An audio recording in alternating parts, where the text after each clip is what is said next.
देखिए, जहाँ तक आफ्सपा जम्मू कश्मीर से हटाने की बात है या फिर आर्मी को सिविलियन एरिया से विड्रॉ करके बैरक्स में या जहाँ उनकी ज़रूरत है वहाँ पे लेके जाने की बात है।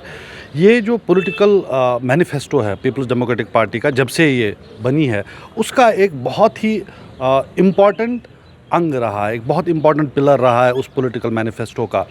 और यही वजह है कि जब हमने बीजेपी को एंगेज किया था गवर्नमेंट फॉर्मेशन में, एक एजेंट ऑफ अलायंस बना था जिसमें हमने लिखित रूप से काफ़ी सारी चीज़ों की उनसे गारंटी ली थी, उसमें ये भी बहुत प्रोमिनेंटली फिगर करता था। हमने उनसे कहा था, लिखित रूप से लिया था कि हम आफ्सपा को धीरे धीरे करके हटाएंगे और जो आर्मी है, जो सिविलियन एरियाज़ में है, उनको फिर वहाँ से विड्रॉ करके बैरक्स में या जहाँ उनकी ज़रूरत है वहाँ लेके जाएंगे, जिस पे वो एग्री किए थे, जिसमें उन्होंने लिखित रूप से दिया था।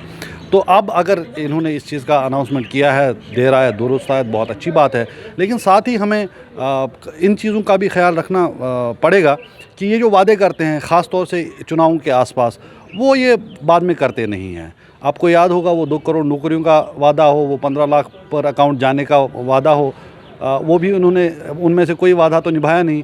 जब उनसे पूछा गया कि आपने तो ये वादे किए थे, तब उन्होंने कहा वो तो एक जुमला था।